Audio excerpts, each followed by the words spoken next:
Hello, this is Nova. Welcome to the Singer Featherweight Tip of the Month for March 2018, and happy spring!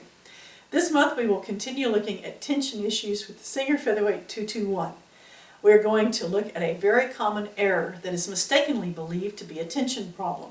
As we begin discussing tension on a Singer Featherweight, the most important thing that I can tell you that you need to check to begin with, if you've been stitching and everything's been fine, and suddenly you have big bird's nests, big loops forming on the bottom portion of your fabric, is if you have removed the needle plate. And we're looking at the bobbin case and the hook mechanism. This is where the stitch is actually made on your machine. This piece right here is the needle plate. That's the piece that the needle runs through, that you look at up on the top, the chrome piece that the needle goes through.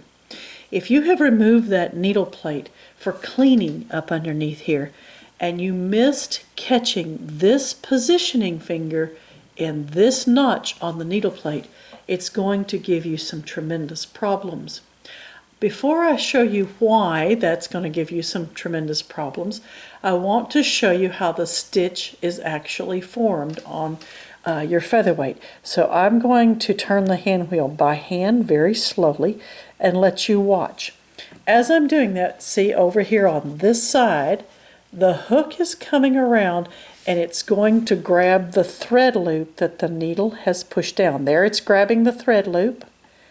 And as I rotate on around, it's going to pull the thread loop around. Did you see it sliding over the bobbin case? Now the thread uptake lever is going to tighten it up, and look where that thread goes. Do you see that it is riding right up that positioning finger? The thread loop is right up there at the top of that positioning finger, and it rides up there and up onto the back side of the fabric to finish the stitch. Every stitch of your Singer Featherweight is made this way. Here comes another one.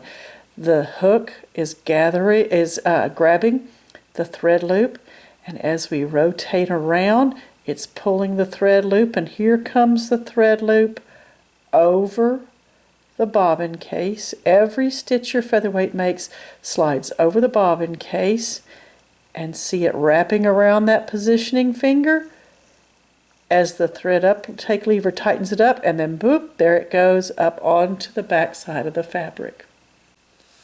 Okay, so let's look at this again. Let's say you have removed the needle plate and you missed catching that positioning finger in the notch. It's close, but it's not in the notch.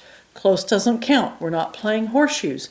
Let me show you what happens to the stitch as we go around. The needle will push the loop down, and the hook will grab it, and here it is coming around and sliding over the bobbin case again. But look what happens as the stitch is being formed. It's getting caught over here, and it's going to drag, and that's why you're going to have large bird's nests and loops on the underside of your fabric if you have missed this positioning finger being in the notch. The positioning finger must be in the notch for the Singer Featherweight to sew correctly. If it is so far over, if you've missed it and it's way over to the side like that, it probably won't sew at all. But if you got close and it's up here, you're going to have big bird's nest. So it's critical that you have the positioning finger caught in the notch on the underside of the needle plate when you have removed the needle plate and put it back. There is a special tip of the month just about that. I believe it is from May of 2015. Step-by-step instructions on how to remove that, clean underneath there, and put it back correctly. Many times this simple mistake right here is blamed on tension issues. It is a tension issue, but it has nothing to do with the tension screws on the bobbin case or the front tension dial. And people will start turning those and trying to correct things that aren't messed up there.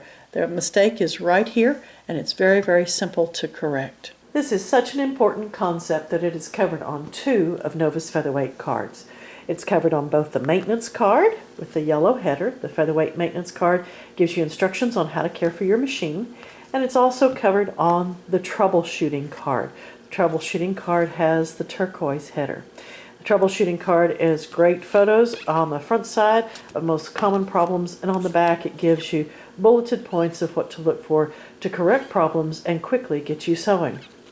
These are available on my website, novamontgomery.com, and they are a tremendous resource for you.